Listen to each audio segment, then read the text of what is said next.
आप सुन रहे हैं जगत गुरु तत्वदर्शी संत रामपाल जी महाराज द्वारा लिखित पुस्तक जीने की राह का पेज नंबर 133। तब संत गरीबदास जी ने सत्संग करके उस पुण्यात्मा मनी राम जी को बताया कि हे मनी राम जी, आप पाठ करके जनता से धन लेते हो, यह आप पर ऋण बनता है, इसको ब्याज समेत लौटाना पड़ता है।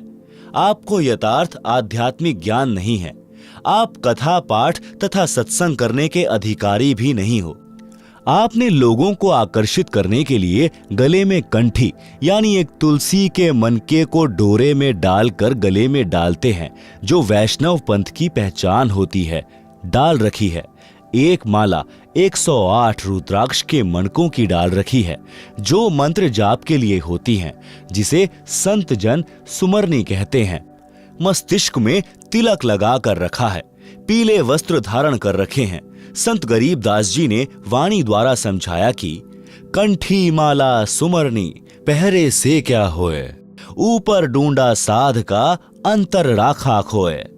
भावार्थ, हे मनी राम जी, ऊपर के दिखावे से तो आप साधु लगते हो, यानी बाहरी आडंबर का तो ढूंढा ठा रखा है। आपकी वेशभूषा को देखकर तो भक्त समाज कटकर मर जाए, परंतु अंदर गुण साधु के बिल्कुल नहीं। लालच के कारण अंतःकरण मलिन बना रखा है, साधुता खो रखी है, यानी संत भाव नहीं है। इसलिए कंठी माला सुमरनी को गले में डालने से साधु नहीं बनता। आत्म कल्याण के लिए पूर्ण संत से दीक्षा लेकर आजीवन मर्यादा में रहकर भक्ति करने से कल्याण होता है। आप पाठ करने के अधिकारी नहीं हो।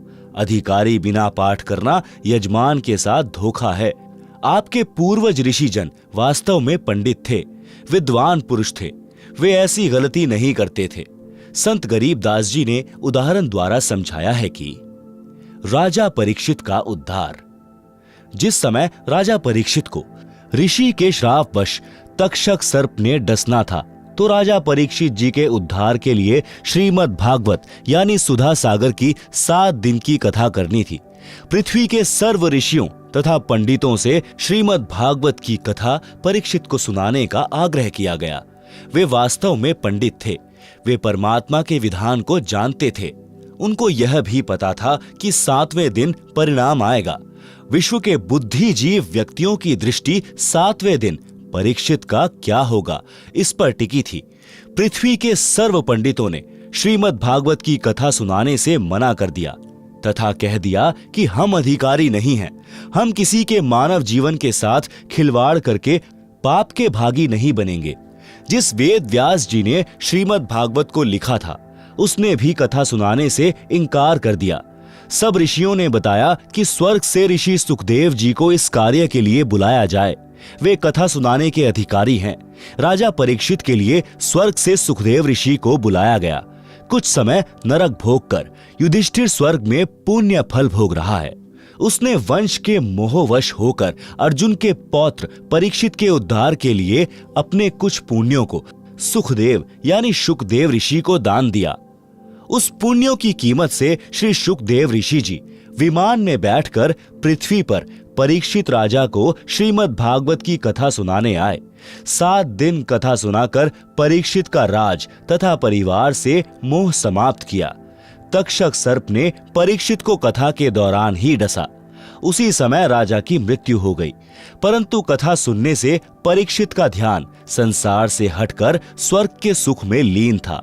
राजा के पद पर रहते हुए परीक्षित जी ने बड़े बड़े धर्म यज्ञ किए थे, जिस कारण से उनके पुण्यों का ढेर लगा था। वाणी में परमात्मा का विधान बताया है कि जहां आशा तहां बासा होई, मन कर्म वचन सुमरियो सोई। आप सुन रहे हैं जगत गुरु तत्वदर्शी संत रामपाल जी महाराज द्वारा लिखित पुस्तक जीने की राह का पेज नंबर 134। शब्दार्थ। गीता अध्याय 8 श्लोक 6 में भी यही प्रमाण है कि हे भारत, परमात्मा का विधान है कि जो अंत समय में जिसमें भाव यानी आस्था रखकर स्मरण करता है, वह उसी को प्राप्त होता है। इसी विधानानुसार राजा परीक्षित का जीव स्थूल शरीर त्याग कर यानी जो सर्प विष से मर गया था, सूक्ष्म शरीर युक्त शुकदेव ऋषि के साथ विमान में बैठकर स्वर्ग में चला गया। संत गरीबदास जी गांव छुड़ानी, जिला झज्जर ने मणिराम जी को बताया कि शुकदेव ऋषि के द्वारा सुनाई कथा से राजा परीक्षित का मन संसार से हटकर स्वर्ग की प्राप्ति के लिए प्रेरित हो गया था, जिस कारण से मृत्यु के उपरांत उस जन्म में राज के दौरान किए गए पुण्यों के फलस्वरूप स्वर्ग चला गया। जन्म मरण का चक्र अभी शेष है।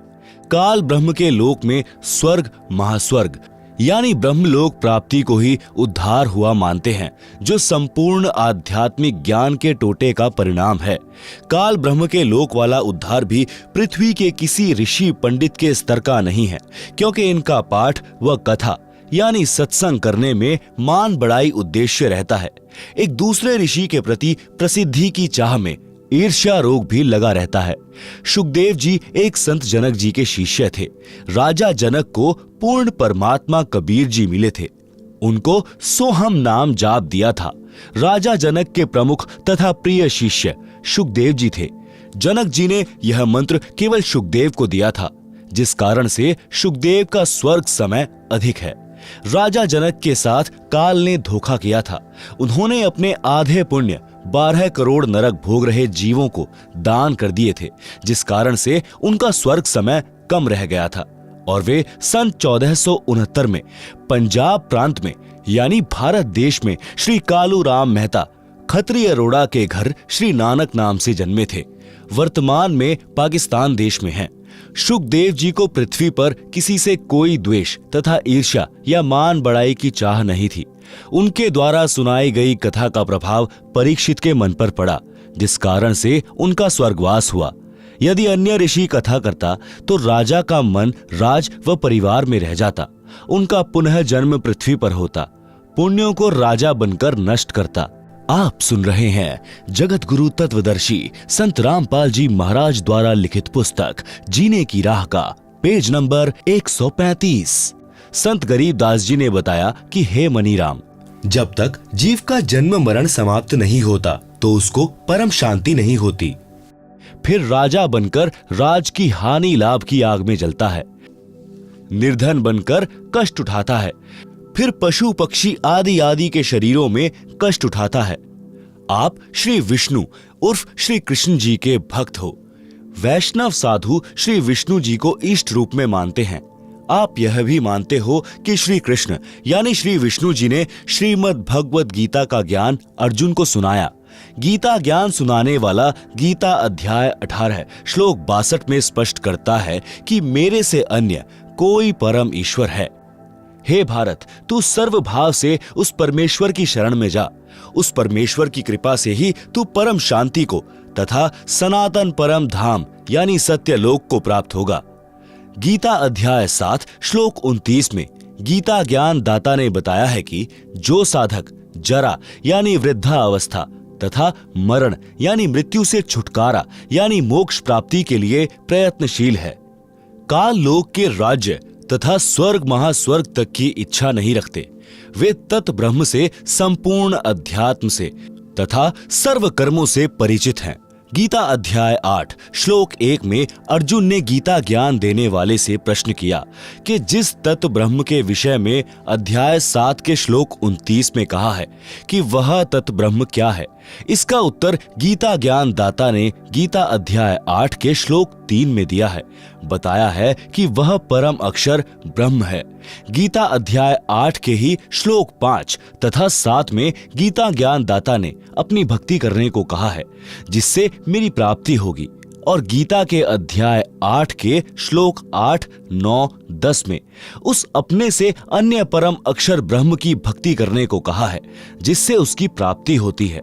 गीता अध्याय 2 श्लोक 12, अध्याय 4 श्लोक 5, अध्याय 10 श्लोक 2 में गीता ज्ञान बोलने वाले ने बताया है कि हे अर्जुन, तेरे और मेरे बहुत जन्म हो चुके हैं, आगे भी होते रहेंगे। गीता अध्याय 2 श्लोक 17 में जो अविनाशी परमात्मा कहा है तथा अध्याय 15 श्लोक 16-17 में 3 पुरुष यानी प्रभु बताए हैं। श्लोक 16 में शर पुरुष तथा अक्षर पुरुष का वर्णन है, दोनों नाशवान बताए हैं। फिर अध्याय 15 श्लोक 17 में अविनाशी परम अक्षर ब्रह्म की जानकारी बताई है। वह उत्तम पुरुष यानी सर्वश्रेष्ठ परमात्मा कहा है, वही तीनों लोकों का पालन पोषण करता है, वास्तव में अविनाशी है।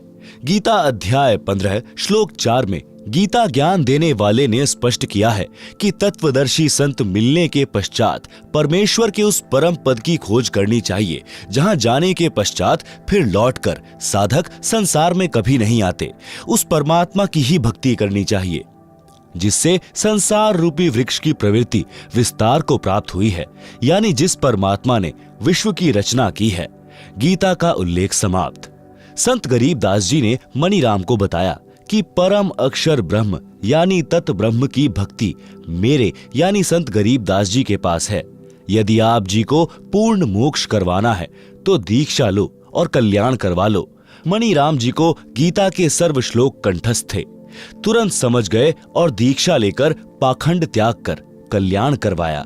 आप सुन रहे हैं जगत गुरु तत्वदर्शी संत रामपाल जी महाराज द्वारा लिखित पुस्तक जीने की राह का पेज नंबर 136। पंडित की परिभाषा।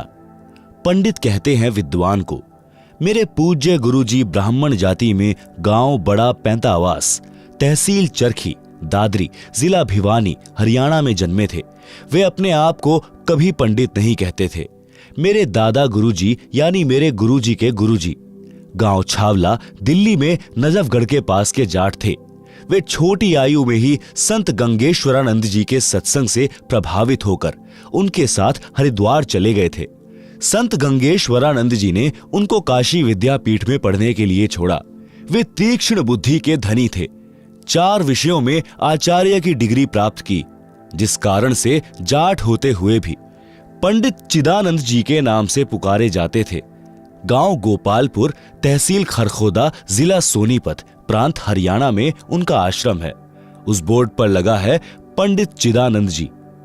गरीबदासी आश्रम, गोपालपुर। उनका नाम चिदानंद जी था।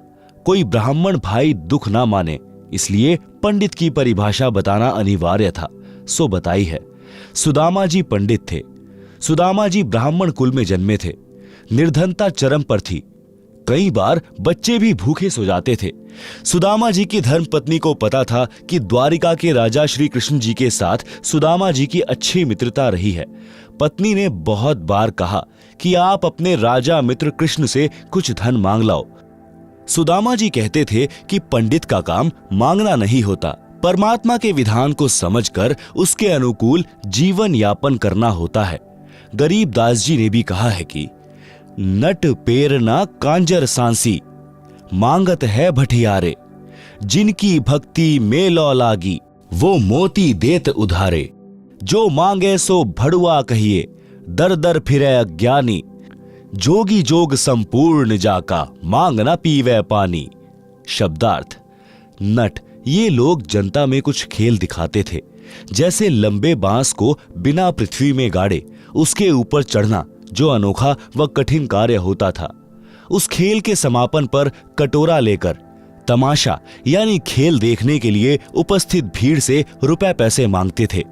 इसी प्रकार अन्य जाति के व्यक्ति कंजर, सांसी, भटियारे अपनी कला दिखाकर रुपए या कनक यानी गेहूं, बाजरा, चना मांगते थे।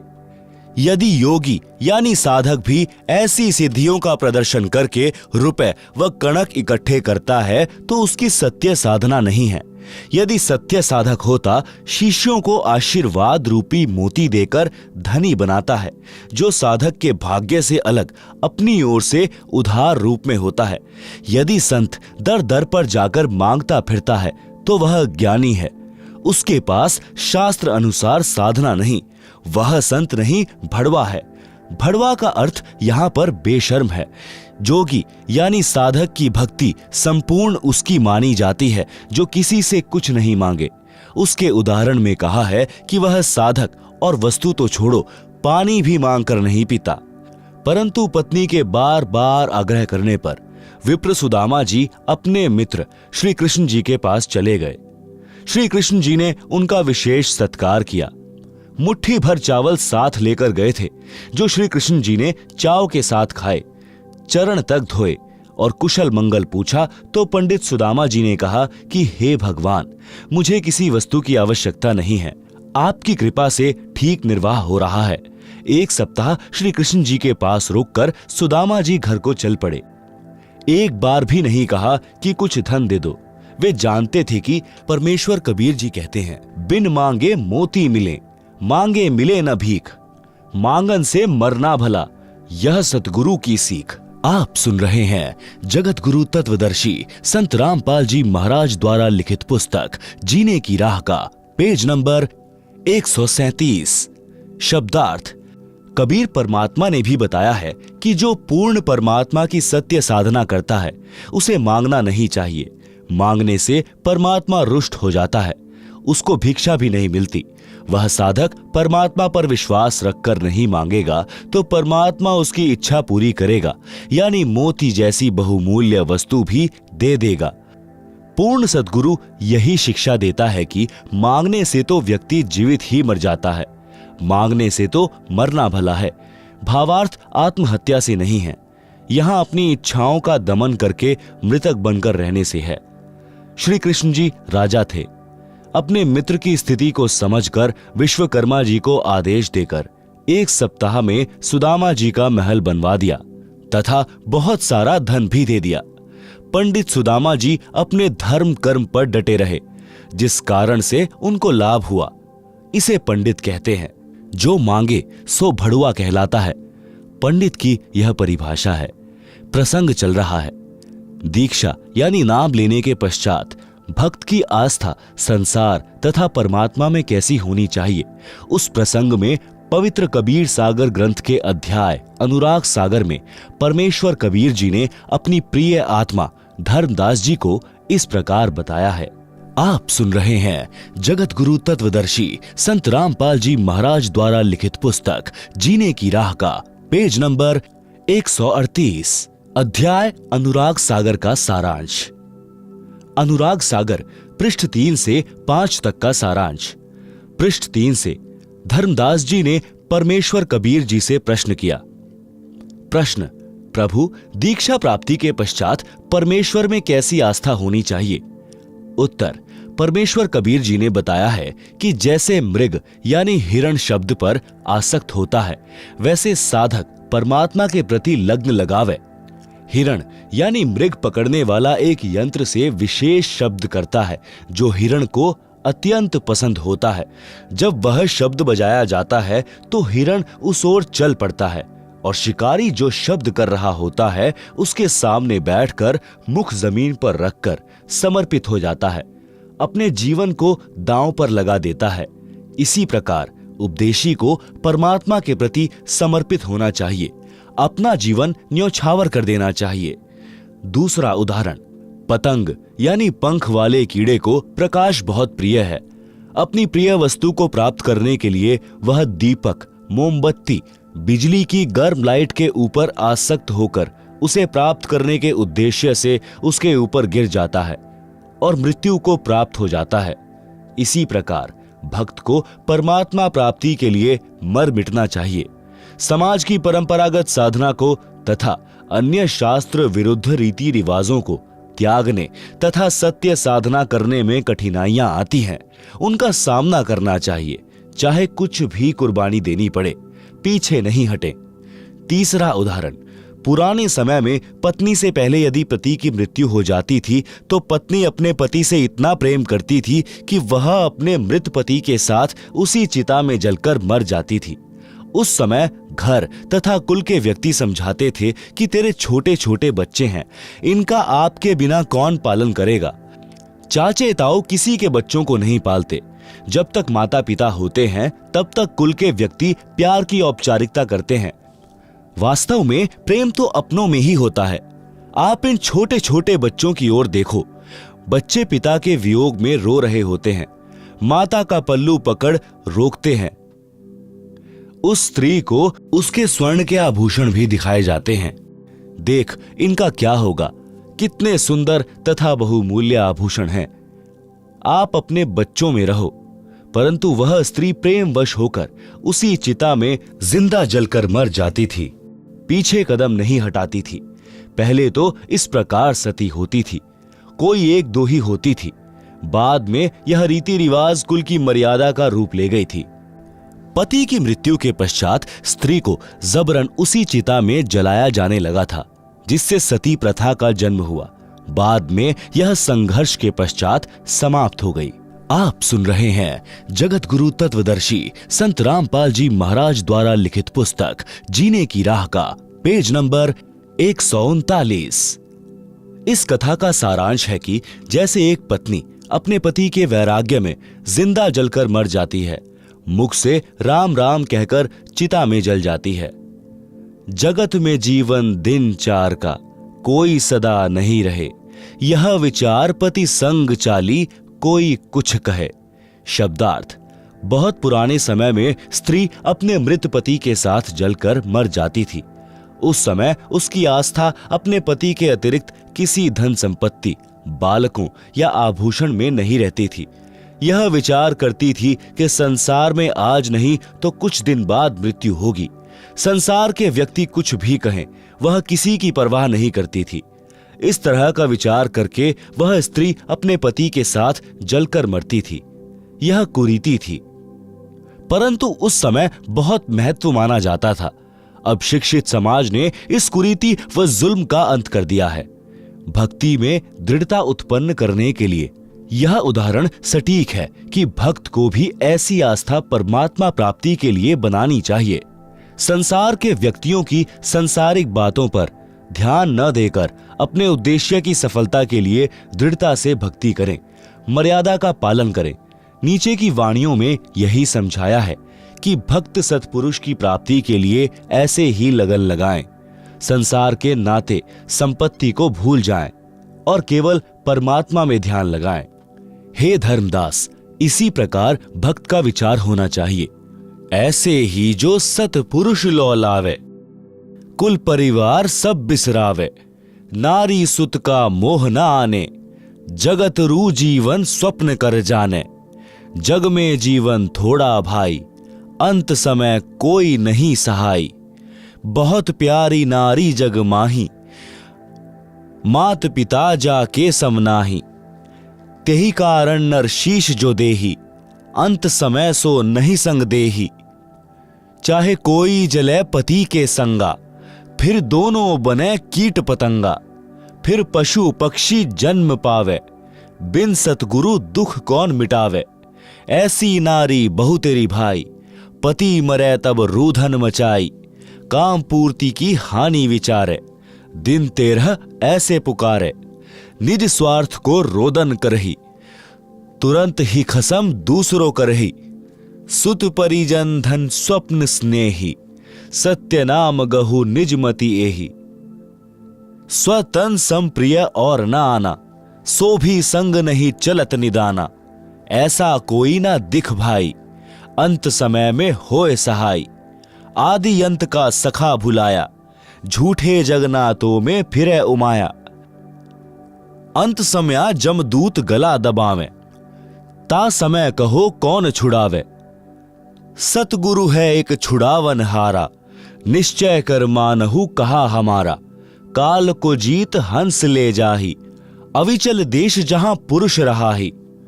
जहां जाए सुख होए अपारा, बहुर न आवे इस संसारा। ऐसा दृढ़ मता कराही, जैसे सूरा लेत लड़ाई। टूक टूक हो मरे रण के माही, पूठा कदम कबहु हटावे नाही। जैसे सती पति संग जरही, ऐसा दृढ़ निश्चय जो करही। साहेब मिले जग कीर्ति होई, विश्वास कर देखो कोई। हम है राह बतावन हारा, माने बचन भव उतरे पारा। छल कपट हम नहीं कराही, निस्वार्थ परमार्थ करें भाई। जीव एक जो शरण पुरुष की जावे, प्रचारक को घना पुण्य पावे।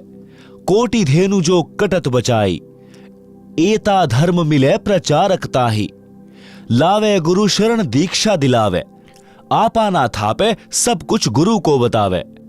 जो कोई प्रचारक गुरु बनी बैठे, परमात्मा रूठे काल कान एठे।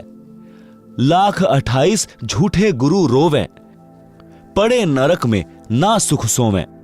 अब कहे हैं भूल भई भारी, हे सतगुरु सुध लेवो हमारी। बोए बबूल आम कहां खाई, कोटि जीवन को नरक पठाई। ऐसी गलती ना करहूं सुजाना, सत्य वचन मानो प्रमाना। आप सुन रहे हैं जगत गुरु तत्वदर्शी संत रामपाल जी महाराज द्वारा लिखित पुस्तक जीने की राह का पेज नंबर 140। शब्दार्थ। उपरोक्त वाणियों का भावार्थ है कि जब लड़का युवा होता है तो उसका विवाह हो जाता है। विवाह के पश्चात माता पिता से भी अधिक लगाव अपनी पत्नी में हो जाता है। फिर बच्चों से ममता हो जाती है। यदि पति की मृत्यु हो जाती है तो पत्नी साथ नहीं जाती। कुछ समय पश्चात यानी 13वीं क्रिया के पश्चात छोटे बड़े पति के भाई के साथ सगाई विवाह कर लेती है। पति को पूर्ण रूप से भूल जाती है। यदि कोई अपने पति के साथ जल मरती है तो अगले जन्म में पक्षी या पशु योनि में दोनों भटक रहे होंगे। जिस पत्नी के लिए पुरुष अपनी गर्दन तक कटा लेता है, यदि कोई किसी की पत्नी को बुरी नजर से देखता है, मना करने पर भी नहीं मानता है, तो पति अपनी पत्नी के लिए लड़ मरता है। फिर वही पत्नी पति की मृत्यु के उपरांत अन्य पुरुष से मिल जाती है। यह भले ही समय की आवश्यकता है, परंतु भक्त के लिए ठोस शिक्षा है।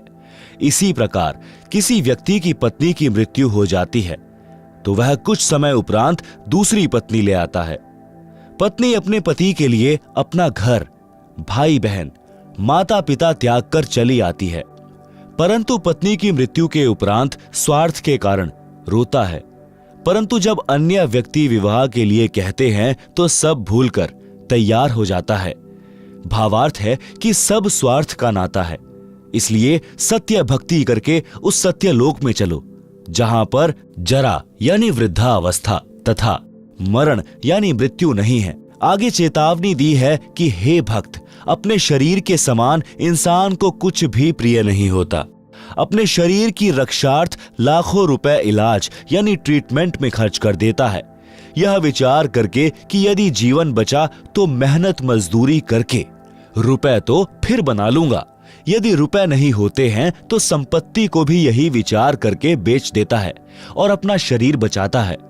परमेश्वर कबीर जी ने समझाया है कि हे धर्मदास, स्व तनु सम प्रिय और न आना, सो भी संग न चलत निदाना। आप सुन रहे हैं जगत गुरु तत्वदर्शी संत रामपाल जी महाराज द्वारा लिखित पुस्तक जीने की राह का पेज नंबर 141। शब्दार्थ। अपने शरीर के समान अन्य कुछ वस्तु प्रिय नहीं है। वह शरीर भी आपके साथ नहीं जाएगा। फिर अन्य कौन सी वस्तु को तू अपना मानकर भूले और भगवान भूले फिर रहे हो। सर्व संपत्ति तथा परिजन एक स्वप्न जैसा साथ है।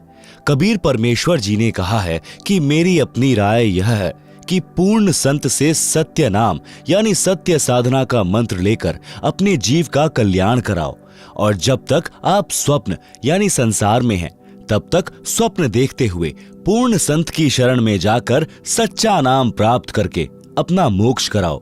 सर्व प्राणी जीवन रूपी रेलगाड़ी यानी ट्रेन में सफर कर रहे हैं। जिस डिब्बे यानी कंपार्टमेंट में बैठे हो वह आपका नगर है। जिस सीट पर बैठे हो वह आपका परिवार है। जिसकी यात्रा पूरी हो जाएगी वे अपने अपने स्टेशन पर उतर जाएंगे। यही दशा इस संसार की है। जैसे यात्रियों को मालूम होता है कि हम कुछ देर के साथी हैं, सभ्य व्यक्ति उस सफर में प्यार से रहते हैं, एक दूसरे का सहयोग करते हैं। इसी प्रकार हमने अपने स्वप्न वाले मानव जीवन के समय को व्यतीत करना है। स्वप्न टूटेगा यानी शरीर छूटेगा तो पता चलेगा यह क्या था। वह परिवार तथा संपत्ति कहाँ है जिसको संग्रह करने में अनमोल जीवन नष्ट कर दिया। संसार के अंदर परमात्मा के अतिरिक्त ऐसा कोई नहीं है जो मृत्यु के समय में यम के दूत कंठ को बंद करेंगे। उस समय आपकी सहायता करें। परमेश्वर उसी की मदद करता है जिसने पूर्ण संत से दीक्षा ले रखी होगी।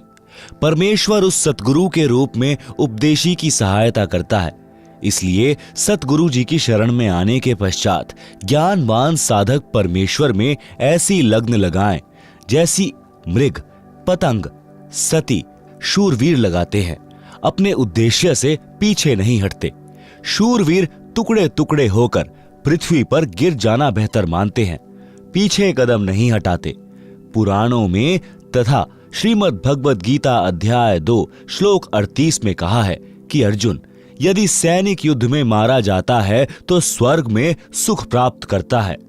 भक्त भक्ति मार्ग में संघर्ष करते हुए भक्ति करके शरीर त्याग जाता है तो सतलोक सुख सागर में सदा के लिए सुखी हो जाता है। जन्म मरण का संकट सदा के लिए समाप्त हो जाता है। जैसे हमारा जन्म पृथ्वी पर हुआ, हमारे को ज्ञान नहीं था कि हम किसके घर पुत्र या पुत्री रूप में जन्म लेंगे। फिर हमारे को नहीं पता था कि हमारा विवाह संयोग किसके साथ होगा। यह भी ज्ञान नहीं था कि हमारे घर बेटा जन्म लेगा या बेटी। यह सब पूर्व जन्म के संस्कार वश होता चला गया। आपस में कितना प्यार तथा अपनापन बन गया। सदा साथ रहने की इच्छा रहती है, कोई ना मरे, यह कामना करते रहते हैं। इस काल ब्रह्म के लोक में कोई सदा नहीं रहेगा। एक एक करके पहले पीछे सब मरते जाएंगे। सारे जीवन में जो संपत्ति इकट्ठी की थी वह यही रह जाएगी। जीव खाली हाथ जाएगा। परंतु जो पूर्ण संत के सच्चे नाम की दीक्षा लेकर साधना करेगा वह सत्य लोक चला जाएगा।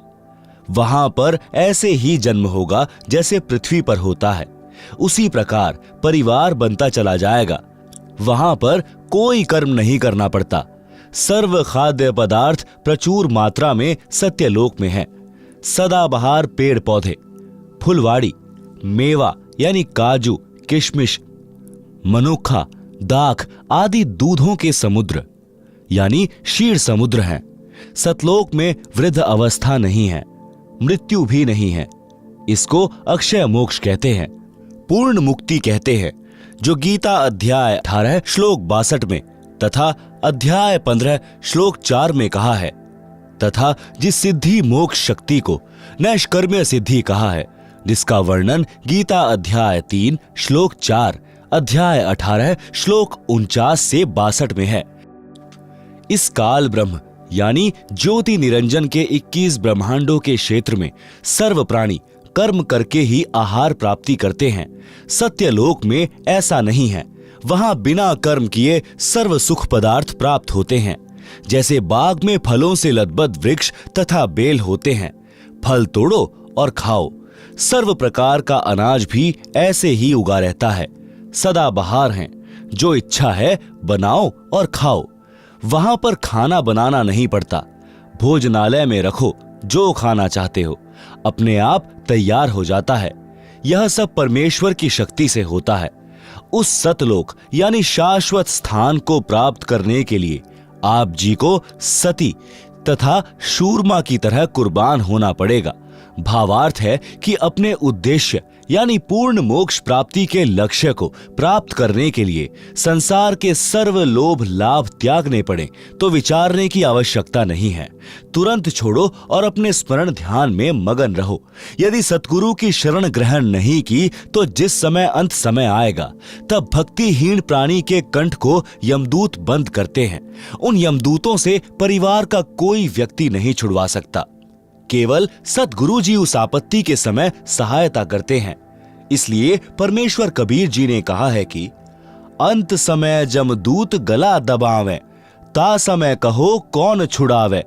सतगुरु एक छुड़ावन हारा, निश्चय कर मानहु कहा हमारा। आप सुन रहे हैं जगत गुरु तत्वदर्शी संत रामपाल जी महाराज द्वारा लिखित पुस्तक जीने की राह का पेज नंबर 142। शब्दार्थ ऊपर कर दिया है। यदि कोई भक्त ज्ञान समझकर दीक्षित होकर अन्य भोले भूले जीवों को ज्ञान चर्चा करके सत्य ज्ञान प्रचार द्वारा सतगुरु शरण में लाकर दीक्षा दिलाता है तो उसको एक जीव को सत्य भक्ति मार्ग बताकर गुरु से दीक्षा दिलाने का इतना पुण्य होता है जितना 1 करोड़ गायों को काटने से, कसाई से बचाने का मिलता है।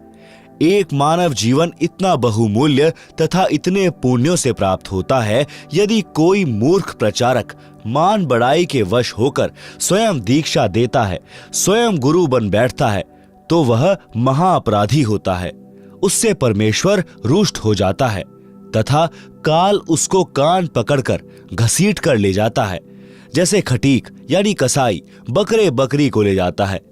कबीर सागर के अध्याय अंबु सागर पृष्ठ 48 पर प्रमाण है कि तब देखा दूतन कहम जाई, 84 तहां कुंड बनाई, कुंड कुंड बैठे यमदूता, देत जीवन कहम कष्ट बहुता, तहां जाए हम ठाड़ यानी खड़े रहावा, देखत जीव विनय बहुत लावा।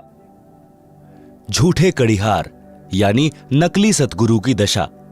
पड़े मार जीव करे बहु शोरा, बांध बांध कुंडन में बोरा, 1,28,000 पड़े कड़िहारा, बहुत कष्ट तहां करत पुकारा, हम भूले स्वार्थ संगी, अब हमरे नाही अर्धंगी, हम तो जरत है अग्नि मंझारा, अंग अंग सब जरत हमारा, कौन पुरुष अब राखे भाई, करत गुहार चक्षु ढल जाई।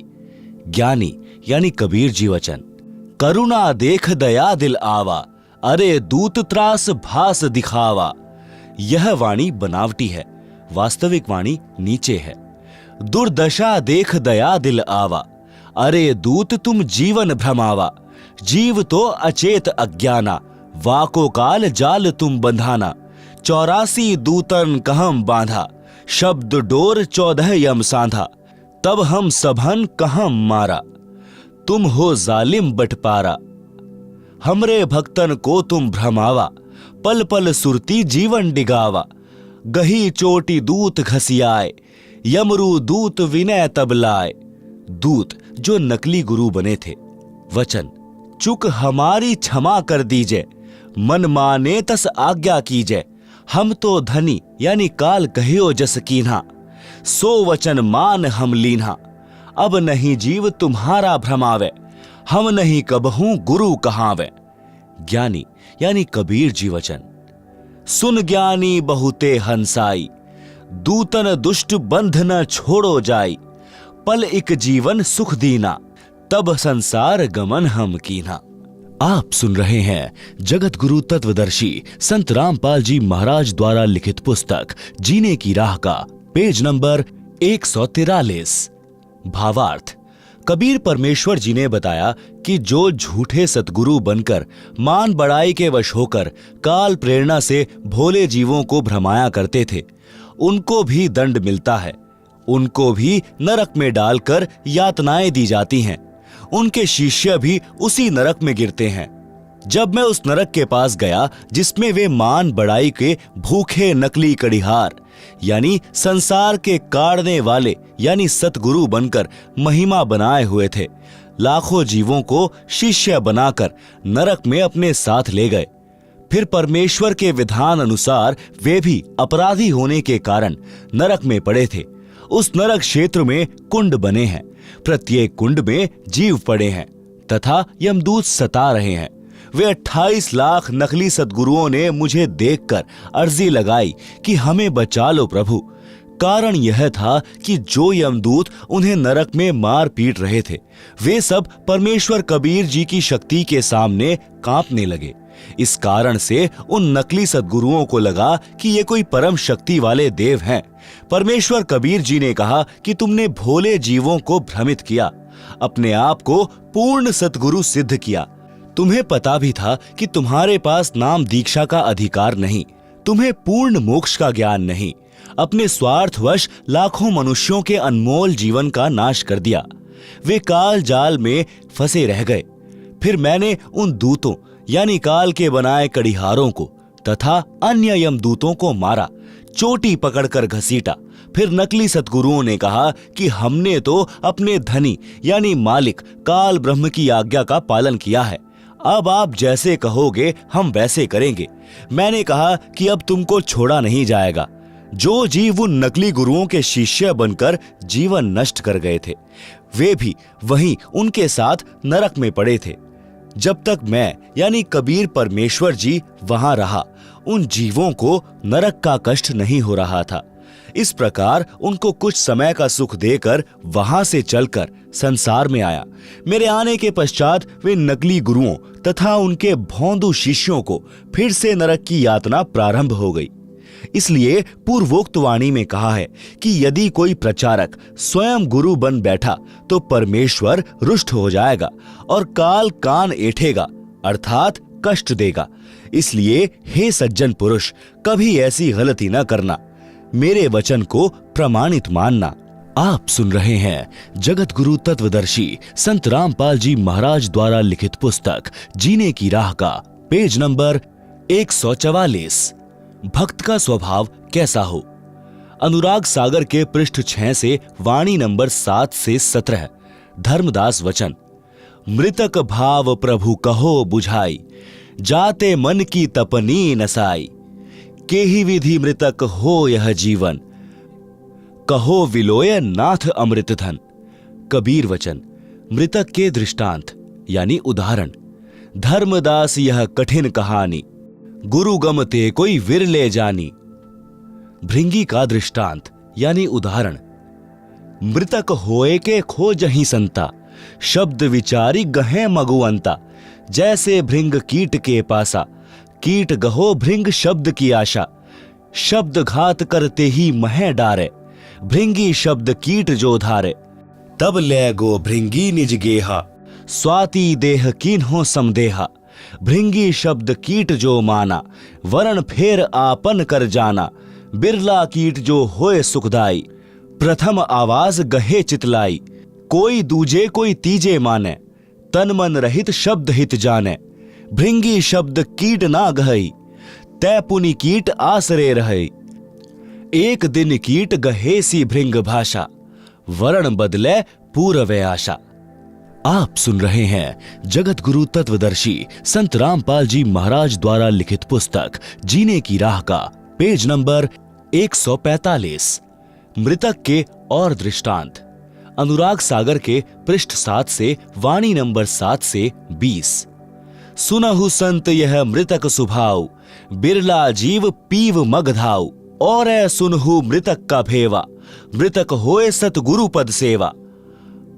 मृतक छोह तजय शब्द उर्धारे, छोह तजय तो जीव उबारे। पृथ्वी का दृष्टांत। जस पृथ्वी के गंजन होई, चित अनुमान गहे गुण सोई। कोई चंदन कोई विष्टा डारे, कोई कोई कृषि अनुसारे। गुण और गुण तिन सम कर जाना, तज विरोध अधिक सुख माना। उख का दृष्टांत। औरों मृतक भाव सुनि लेहु, निरखी परखी गुरु मगु पगु देहु। जैसे ईख किसान उगावे, रति रति कर देह कटावे। कोल्हू महम पुनि ताही पिरावे, पुनि कडाह में खूब उठावे। निज तनु दाहे गुड़ तब होई, बहुरी ताव दे खांड विलोई।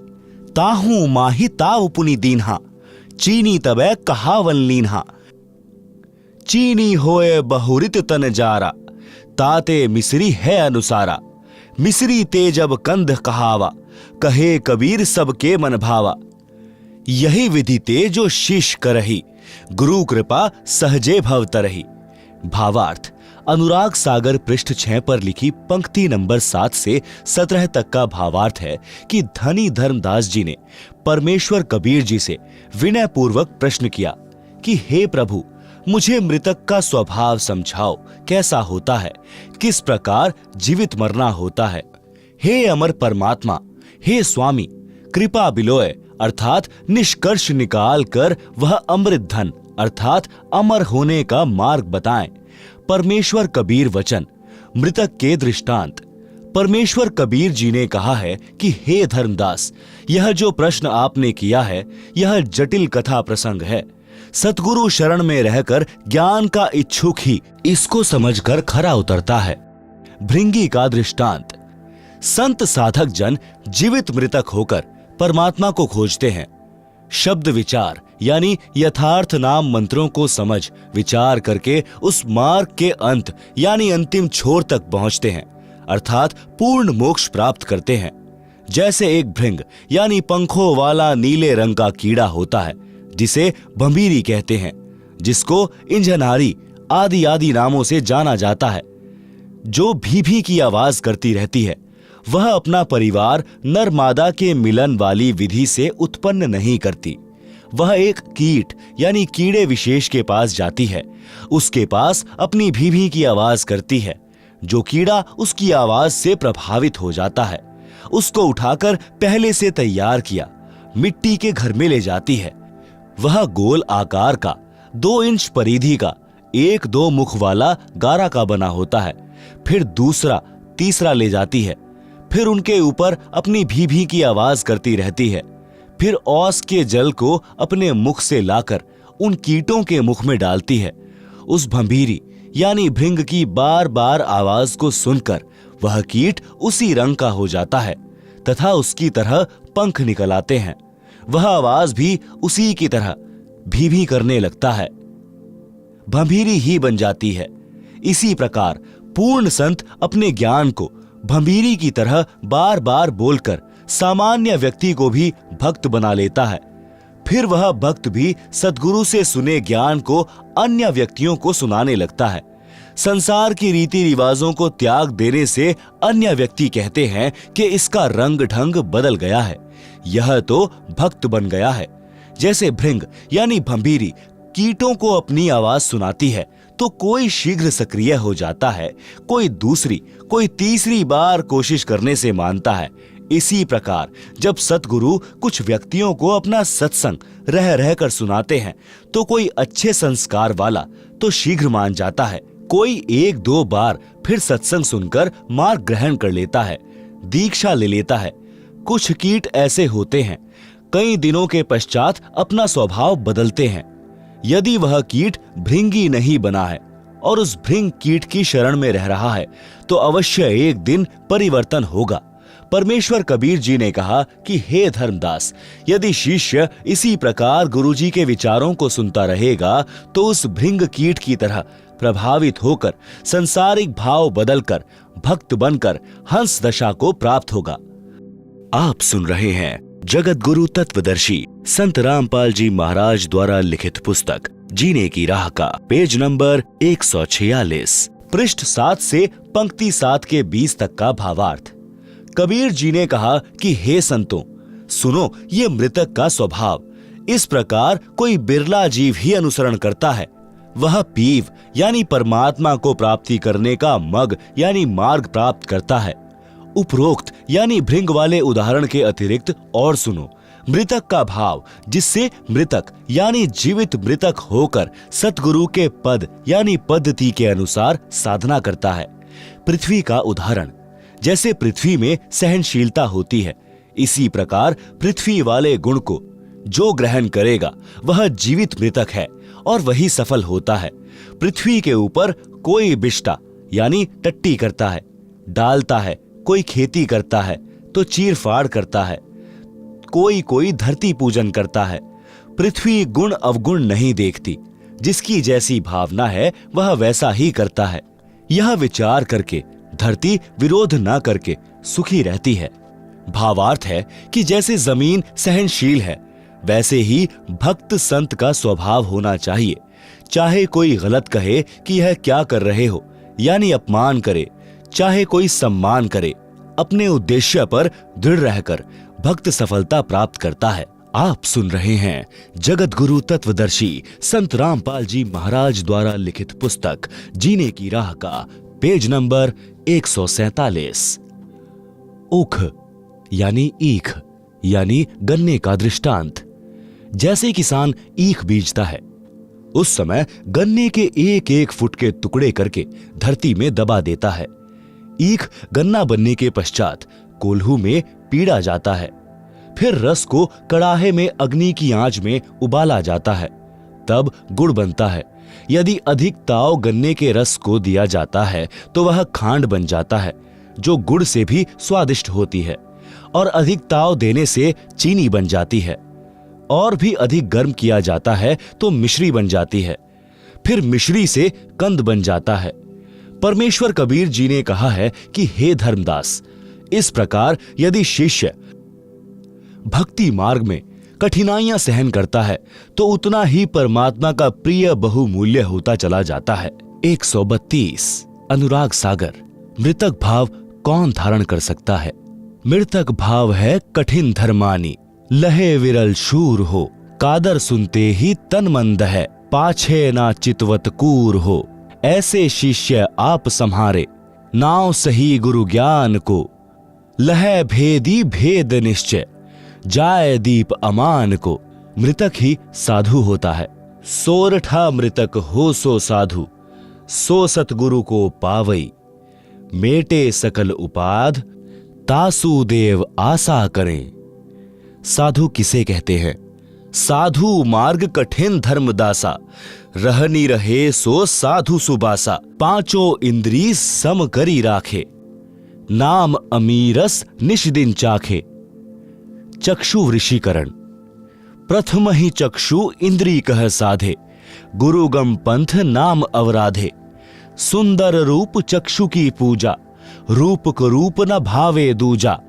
रूप को रूप ही सम कर जाने, दरस विदेह सदा सुख माने। श्रवण वशीकरण।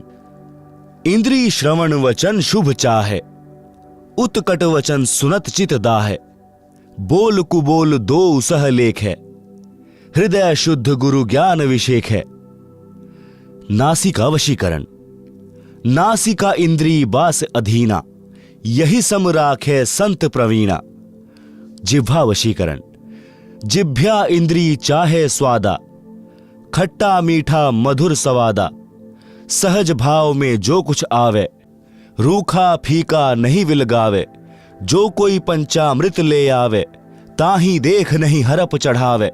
तजे न रूखा साग अलूना, अधिक प्रेम सो पावें दूना। 133 अनुराग सागर। शिरण वशीकरण।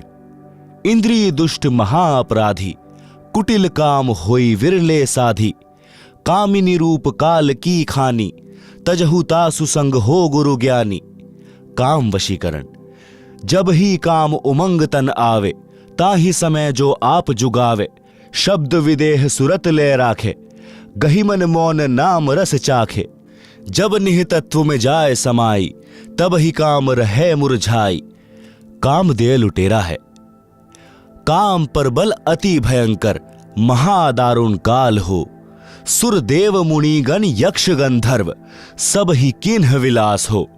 सब ही लूटे विरल छूटे, गुण निज दृढ़ गहे।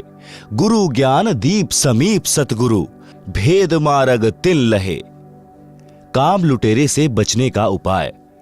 सोरठा दीपक ज्ञान प्रकाश, भवन उजेरा करी रहो।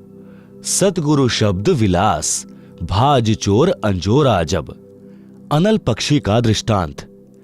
गुरु कृपा सो साधु कहावे, अनल पक्ष है लोक सिधावे।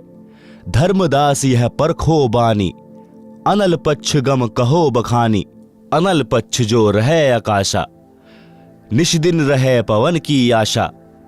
दृष्टि भाव तिन रति विधि ठानी, यह विधि गर्भ रहे तिहि जानी।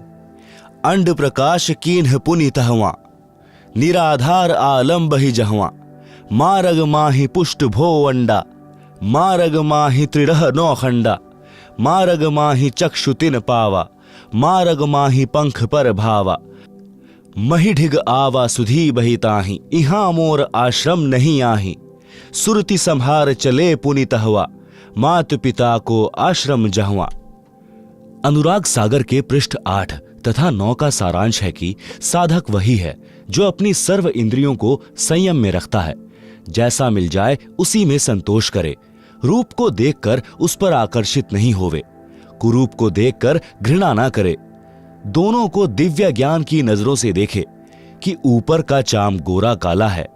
दोनों को दिव्य ज्ञान की नजरों से देखें कि ऊपर का चाम गोरा काला है। शरीर में हाड़ मांस सब एक जैसा है। इस प्रकार विवेक से भक्ति करें।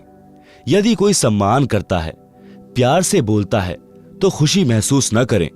यदि कोई कुबोल यानी कुवचन कहता है तो दुख ना माने, उनकी बुद्धि के स्तर को जानकर शांत रहें। यदि कोई अच्छा भोजन, खीर, खांड, हलवा पूरी खिलाता है तो उसी कारण उससे प्रभावित ना हो, उसको उसका कर्म का फल मिलेगा। यदि कोई रूखा सूखा भोजन खिलाए तो उसको अधिक भाव से, प्रेम से खाना चाहिए। काम वासना को महत्व न दें। वही भक्त वास्तव में परमेश्वर प्राप्ति कर सकता है। यदि काम वासना परेशान करे तो उसको भक्ति नाम स्मरण में लगाकर आनंद प्राप्त करें। उसी समय काम वासना मुरझा जाती है। काम वासना का नाश करने का तरीका परमेश्वर कबीर जी कहते हैं, पर नारी को देखिए बहन बेटी का भाव, कह कबीर काम नाश का यही सहज उपाय। आप सुन रहे हैं जगत गुरु तत्वदर्शी संत रामपाल जी महाराज द्वारा लिखित पुस्तक जीने की राह का पेज नंबर 148, मोक्ष प्राप्ति का अन्य भाव। अनल यानी अलल, पक्षी जैसा भाव। जैसे एक अनल पक्षी यानी अलल पंख आकाश में रहता है, यह पक्षी अब लुप्त हो चुका है। इसके 4 पैर होते थे, आगे वाले छोटे और पीछे वाले बड़े। इसका आकार बहुत बड़ा होता था, लंबे लंबे पंख होते थे। पूरा पक्षी यानी युवा पक्षी 4 हाथियों को एक साथ उठाकर आकाश में अपने परिवार के पास ले जाता था। अनल पक्षी यानी अलल पक्षी ऊपर वायु में रहता था। वहीं से मादा अनल अंडे उत्पन्न कर देती थी। वह अंडे उस स्थान पर छोड़ती थी जहां केले का वन होता था। केले एक दूसरे में फंसकर गहरा वन बना लेते थे। हाथियों का झुंड यानी समूह यानी सैकड़ों हाथी भी केले के वन में रहते थे, क्योंकि हाथी केले के पेड़ खा जाता है तथा केले के पेड़ों पर ही लेट जाता है, मस्ती करता रहता है। अलल पक्षी का अंडा वायुमंडल से गुजरकर नीचे पृथ्वी तक आने में हवा के घर्षण से पककर बच्चा तैयार हो जाता था। वह अंडा केले के पेड़ों के ऊपर गिरता था। केले के पेड़ों की सघनता के कारण वह अंडा क्षतिग्रस्त नहीं होता था। केवल इतनी गति से केले के पेड़ों को तोड़कर पृथ्वी पर गिरता था कि अंडा फूट जाए। अंडे का आकार बहुत बड़ा होता था, उसका कवर भी सख्त मजबूत होता था। बच्चे के बचाव के लिए अंडे के कवर तथा बच्चे के बीच में गद्देदार पदार्थ होता था, जो पृथ्वी के ऊपर गिरते समय बच्चे को चोट लगने से बचाता था। अनल पक्षी का बच्चा पृथ्वी पर अन्य पक्षियों के बच्चों के साथ रहता था, उनसे मिलकर उड़ता था, परंतु उसकी अंतरात्मा यह मानती थी कि यह मेरा घर परिवार नहीं है, मेरा परिवार तो ऊपर है। मैंने ऊपर अपने परिवार में जाना है, यह मेरा संसार नहीं है। वह जब युवा हो जाता है तो हाथियों के झुंड पर झपट्टा मारता था। 4 हाथियों को चारों पंजों से उठाता था तथा एक हाथी को चोंच से पकड़कर उड़ जाता था, अपने परिवार के पास चला जाता था। साथ में उनके लिए आहार भी ले जाता था। कबीर परमेश्वर जी ने सटीक उदाहरण बताकर भक्त को मार्गदर्शन किया है कि आप इस संसार के स्थायी वासी नहीं हैं, आपको यह छोड़कर जाना है। आपका परिवार ऊपर सत्यलोक में है, आप इस पृथ्वी के ऊपर गिरे हो। तत्व ज्ञान प्राप्त भक्त के मन की दशा उस अनल यानी अलल पक्षी के बच्चे जैसी होनी चाहिए। जब तक सतलोक जाने का समय नहीं आता तो सांसारिक व्यक्तियों के साथ मिलकर शिष्टाचार से रहो। चलते समय इनमें कोई लगाव नहीं रहना चाहिए। अपनी नाम स्मरण की कमाई तथा पुण्य धर्म की कमाई साथ लेकर उड़ जाना है। अपने परिवार के पास अपने निज घर सतलोक में जाना है। आप सुन रहे हैं जगत गुरु तत्वदर्शी संत रामपाल जी महाराज द्वारा लिखित पुस्तक जीने की राह का पेज नंबर 149, अनुराग सागर के पृष्ठ 152 का सारांश। इस पृष्ठ पर परमेश्वर ने शरीर के अंदर का गुप्त भेद बताया है। इस मानव शरीर में 72 नाड़ियां हैं। उनमें 3 ईड़ा, पिंगला, सुषुम्ना मुख्य हैं। फिर एक विशेष नाड़ी है ब्रह्मरंध्र। परमेश्वर कबीर जी ने बताया है कि धर्मदास मन ही ज्योति निरंजन है। इसने जीव को ऐसे नचा रखा है जैसे बाजीगर मरकट यानी बंदर को नचाता है। इस शरीर में 5 तत्व, 25 प्रकृति तथा 3 गुण काल के 3 एजेंट हैं, जीव को धोखे में रखते हैं। इस शरीर में काल निरंजन तथा जीव दोनों की मुख्य भूमिका है। काल निरंजन मन रूप में सब पाप करवाता है, पाप जीव के सिर पर रख देता है। अनुराग सागर के पृष्ठ 153 का सारांश। काल ने ऐसा धोखा कर रखा है कि जीव परमेश्वर को भूल गया है। मन कैसे पाप पुण्य करवाता है? मन ही काल कराल है। यह जीव को नचाता है। सुंदर स्त्री को देखकर उससे भोग विलास करने की उमंग मन में उठाता है। स्त्री भोग कर आनंद मन यानी काल निरंजन ने लिया, पाप जीव के सिर रख दिया। वर्तमान में सरकार ने सख्त कानून बना रखा है। यदि कोई पुरुष किसी स्त्री से बलात्कार करता है तो उसको 10 वर्ष की सजा होती है। यदि नाबालिग से बलात्कार करता है तो आजीवन कारागार की सजा होती है। आनंद तो 2 मिनट का मन की प्रेरणा से तथा दुख पहाड़ के समान। इसलिए पहले ही मन को ज्ञान की लगाम से रोकना हितकारी है। अनुराग सागर के पृष्ठ 154 का सारांश। पराये धन को देखकर मन उसे हड़पने की प्रेरणा करता है। चोरी कर जीव को दंड दिलाता है, पर निंदा पर धन हड़पना यह पाप है। काल इसी तरह जीव को कर्मों के बंधन में फंसाकर रखता है। संत से विरोध तथा गुरुद्रोह यह मन रूप से काल ही करवाता है, जो घोर अपराध है।